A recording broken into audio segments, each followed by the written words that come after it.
we try to make sense of them. The following pages are my attempt to do just that. A wash in it. Molly's wisdom teeth had just been pulled. Cheeks still puffy, she bypassed the red carpet, but she was there. John Hughes was there, too, in a pink sport coat with padded shoulders, a large music-clef pin on his wide lapel. His mullet was blow-dried into a flip just above the shoulders. John Cryer was happily mugging for the cameras, wearing a Western-style string tie, shirt collar turned up. Annie Potts was all smiles.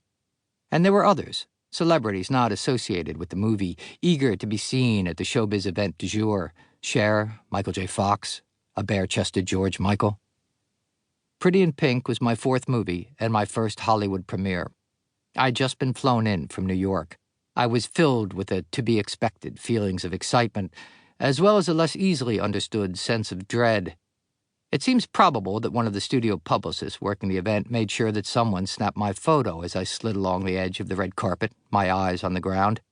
Yet I'm not aware of a single photo of me from the screening. There were certainly no paparazzi shouting out my name, clamoring for just one more shot. I had been to Mann's Chinese Theater before and placed my hands in the cement imprints made by the old-time movie stars in the courtyard out front. Jimmy Stewart's fingers were a little long, however Steve McQueen's hand fit just right. But I'd never been seated among an audience of 1,000 savvy industry types to watch a movie in which I appeared. About 2/3 of the way back in the packed theater, I took a seat as near the aisle as I could get. Not long after the lights went down and the opening credits began, I mumbled apologies as I climbed over several sets of knees and darted up the aisle. A few stragglers were getting their free popcorn in the lobby as I pushed open the glass door and lunged out into the cool late January night. The red carpet, site of such excitement just a short while earlier, was deserted. The velvet ropes that had held dozens of photographers at bay now stood guard over nothing. Nearby, a few clusters of tourists were laying their hands on the imprints of the immortals, laughing, taking snapshots with clunky flash cameras. At the curb, giant Klieg lights still beamed up into the heavens. In my ill-fitting black blazer and skinny tie, I searched up and down Hollywood Boulevard, looking for a place to hide. Directly across the street was Hamburger Hamlet, an old-school Hollywood institution long past its heyday. I hustled past the leather-clad booths and made directly for the deserted bar. Over the next 90 minutes, I downed more than a few straight vodkas on the rocks and kept my head down. The after-party was at a nightclub called the Palace. Laser lights slashed through the smoky room as that 80s beat filled the air.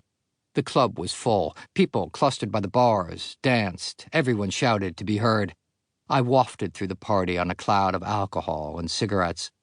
Eventually, I was corralled along with James Spader for a quick on-camera chat. James and I had become close during filming. He was a fellow East Coaster. I felt comfortable with him. For reasons that made sense only in a world created by MTV in the 1980s, Fee Waybill, the lead singer of The Tubes, was conducting interviews and had the unenviable task of trying to get James and me to speak coherently about the movie, or anything at all. James rambled on in his charming, patrician fashion about a car he had once owned. I swayed back and forth, drunk and anxious, blowing cigarette smoke, and trying not to appear frozen by the few benign questions that were lobbed my way. In a career of bad interviews, this one was particularly inept. It didn't matter. The movie was about to become a hit, and success would land hard upon me. Over the next several years, I would ride high and get tumbled and tossed in the backwash. What would happen over that brief period of time would grow to define me in the eyes of a great many, as well as in my own estimation, for a long, long time to come. Discovering it. As a 9-year-old fourth grader at Lincoln Elementary School in my hometown of Westfield, New Jersey, I had little theatrical ambition. Not even after I saw the entire 6th grade gather on the stage of the school's gymnasium to perform Three Dog Night's recent hit, Jeremiah Was a Bullfrog, more properly known, of course, as Joy to the World. My oldest brother, Stephen, was the one in the third row wearing the multicolored bell-bottoms of which he was rightfully proud. The class sang along to a record, but only their exuberant voices could be heard. They were a smash hit and became instant stars around the water fountain. All through this year of 1971, I had a wild crush on Dana Crawford. It was my first experience with distracting preoccupation and inexplicable longing.